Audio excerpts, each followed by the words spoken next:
특징주로 삼육물산이라는 종목을 보겠습니다. 오늘 일단 상한가로 좀 진입한 모습인데 이쯤 되면 이제 예측을 하시겠지만 이제 일본 관련된 종목군들이 순환매예요, 순환매. 그래서 결국은 이제 그 반도체 소재 3종 규제를 시작으로 해서 일본의 규제가 계속해서 이어질 것이다. 그리고 규제 대상 품목이 확대될 것이다. 라고 하니까 기본적으로 지금 올라가는 종목군들을 보면은 일본이 확실하게 규제하겠다라고 한건 앞서 말씀드린 반도체 소재, 불화수소라든지 에칭가스죠. 뭐 이런 소재들 말고는 뚜렷하게 나온 건 없어요.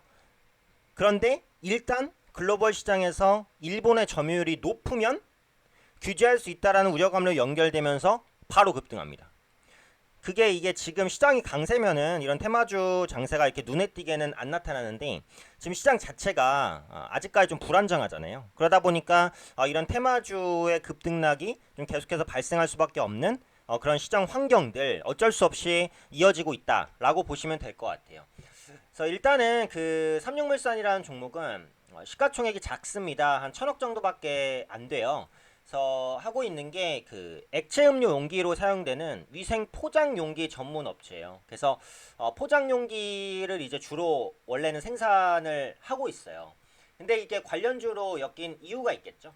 그래서 관련주로 엮인 것은 종속회사인 SR 테크노팩이라는 회사가 있는데요. 여기서 이제 그 고차단성 필름을 개발하고 있다는 거예요.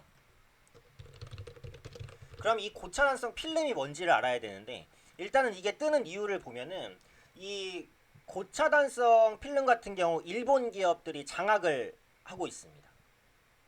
그러니까 지금 가장 많이 쓰이는 게 에틸렌 비닐 알코올 필름인데 글로벌 기준으로 일본의 그 쿠라레이사라는 곳이 60에서 70% 정도를 점유하고 있고 그 나머지조차도 이제 일본 업체가 점유하고 있는 것으로 알려져 있어요.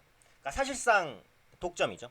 그러니까 당연히 이제 우리도 이제 수입해 쓰고 있다고 보시면 될 것 같고, 근데 이제 고차달성 필름이 관련해서 업체가 국내 기업 중에 또 나오니까 자회사로 엮이든 종속회사로 엮이든 관련주로 엮이든요. 나오다 보니까 관련해서 수급이 유입되면서 급등한다는 거죠. 그러니까 결국은 이제 일본 시장 점유율이 높은 소재가 됐든 뭐가 됐든지 관련된 종목으로 엮이면 일단 급등합니다. 그래서 이번 주까지도 그런 현상이 지속될 가능성이 현재로서는 높아졌다라고 보시면 되겠고, 그럼 이제 고차단성 필름의 그 정의를 한번 볼 텐데요. 말 그대로예요, 사실은. 고차단성이니까 뭐예요? 차단이 잘 된다. 차단 비중이 높다. 뭐 탄산가스, 산소, 뭐 이런 그 기체들 있잖아요. 그 기체의 차단성이 높은 필름을 총칭한다라는 겁니다. 그 중에서 이제 대표적인 필름이 폴리어마 비닐 리덴 제품이에요. 그래서 이제 폴리염화 비닐 리덴이라는 것도 이제 그 정의를 보면은 어차피 같은 부분이에요. 폴리염화 비닐 리덴의 비율이 많으면 이제 강도가 커집니다. 차단성이 좋아지겠죠. 또 얇은 막으로 이걸 가공할 수도 있는데 이게 이제 뭐 폴리에틸렌이라든지 아니면 뭐 셀로판 이런 것보다 공기 같은 것들을 잘 막아준다고 해요. 그래서 이런 특징을 이용해서 그 사용되는 곳이 뭐 식품 포장 필름, 그 다음에 습기를 막아야 되는 방습, 그 다음에 냄새를 막는 제품, 그리고 또 뭐가 있죠? 천막 같은 거 방수 이런 거 중요하잖아요. 이런 것들로 이제 주로 쓰인다고 합니다. 그래서 결국은 이제 일본의 수입 의존도가 높은데 종속회사, 그러니까 삼육물산의 종속회사인 SR 테크노팩이 고차단성 필름 관련된 제품들을 이제 개발하고 있다. 라는 모멘텀에 움직였어요. 이 삼육물산이 2011년에 현재 이 SR 테크노팩, 당시 이름은 이생 테크노팩인데요. 이걸 이제 인수를 했습니다. 그래서 관련해서 이제 제품들을 생산을 하고 있고요. 그래서 일본의 독식이 좀 깨질 수 있다라는 기대감인데 중요한 건 아까도 말씀드린 대로 일본이 고차단성 필름을 수출 제한하겠다라고 한 건 아니에요. 아직까지는. 물론 앞으로 그럴 수도 있겠죠. 근데 일본 시장 점유율이 높은 거는 일단 급등하고 본단 말이에요. 지금 테마의 순환매 자체가 그런 흐름이에요. 이번 주에 이제 시장이 추세적인 반등을 보인다면 모르겠지만 그렇지 않다면은 이런 현상들이 반복적으로 나타날 가능성이 높다는 거죠. 그렇기 때문에 여기서 이제 투자 힌트를 보면은 일본 시장에서 점유율이 높은 것들을 이제 다 뽑아 보는 거죠, 리스트를. 그리고 관련해서 그 안에 어떤 관련주들이 있는지. 그런데 그 관련주를 엮일 만한 종목 중에 아직 급등 안 한 거. 물론 리스크가 큰 매매법이지만 하방으로는 내려갈 가능성이 적고 상방으로는 많이 열려 있는 거잖아요. 최대 상한가까지 갈 수 있으니까. 연상도 가능할 수도 있으니까. 그러니까 그런 것들을 이제 찾아보시는 게 지금 시장의 테마에서 테마를 따라가는 그런 방법이라고 생각합니다. 물론 귀찮아요. 그러니까 일본이 어떤 산업에 있어서 글로벌 시장 점유율이 높은지 이걸 찾아보는 것도 귀찮아요, 사실은. 그걸 찾아보고 그걸 관련주를 찾는 건 더 귀찮습니다.